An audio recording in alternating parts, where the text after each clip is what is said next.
মুহূর্তে এসে পড়ছি শালবাড়ি বাজারে। শালবাড়ি বাজারে হাঁস, কুরকা, মুরগি সব বাজার দেখলাম। বাজার খুবই চড়া।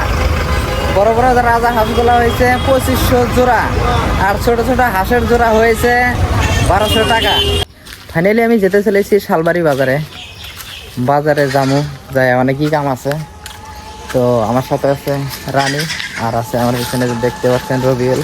আমরা এই তিনজনেই গেতেছি শালবাড়ি বাজারে। তো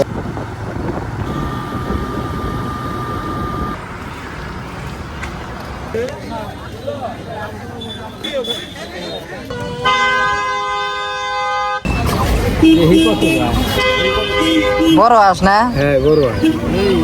এটা তো জোড়া 2500 চাইল। জোড়া ওই সাইডে বেচতে আছে।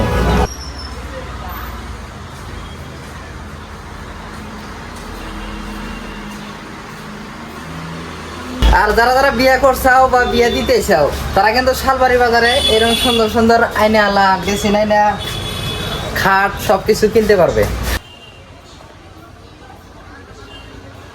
এটা আসেন আসেন সবাই নিয়ে যান, মাত্র 350 টাকা দাম।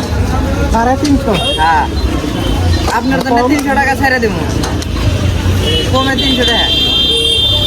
আর বস্তুগুলো দেখেন, যদি ভালো হয় পছন্দ হয় নিবেন, না হলে নিবেন না।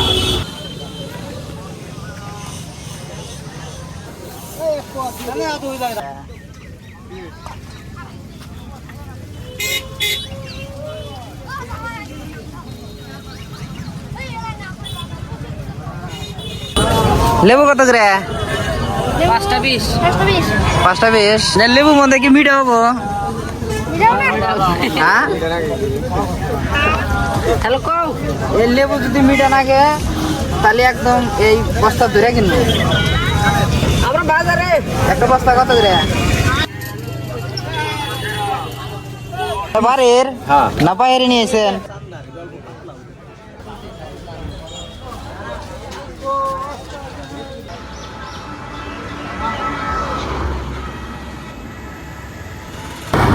ফাইনালি বন্ধুরা, আমরা শালবাড়ি বাজার থেকে বাইতে গেতেছি। খরচা করলাম, ঘুরলাম, বাজার ঘাট দেখলাম। আমাদের বাড়ি থেকে প্রায় 6 কিলোমিটার দূরে, কিন্তু বেশিরভাগ বাজারে আসা হয় না। তাই আজকে হঠাৎ করে শালবাড়ি বাজারে আইছিলাম। গরিপুর 19 কিলোমিটার, ধুবড়ি 27 কিলোমিটার, রূপসী বিমানবন্দর 30 কিলোমিটার, কুচবিহার হয়েছে 94 কিলোমিটার। জার্নি করলে আপনারা ওয়েস্ট বেঙ্গলের কুচবিহার রাজবাড়ি দেখতে পারবেন। মাকড়ি জোড়া টোটো স্ট্যান্ড থেকে পিয়াজবাড়ি বাজারে যাওয়ার পথে কিন্তু একটা ব্রিজ পড়ে। হাই রোডে থেকে কমসে কম 100 মিটার পরে কিন্তু একটা ব্রিজ পড়ে। সেই ব্রিজের উপরে আমরা আছি। শালবাড়ি বাজার থেকে ঘুরে আসার পরেই আমরা এই ব্রিজের উপরে অল্প রেস্ট নিতেছি। এখানে অনেক সুন্দর হাওয়া বাতাস আছে। এই ব্রিজটা যখন প্রথমে ছিল, যখন আমি দেখছি, তখন কিন্তু একটা কাঠের ব্রিজ ছিল। তল দিয়ে না কোনো নাও গেছে, না কোনো শ্যালো গেছে।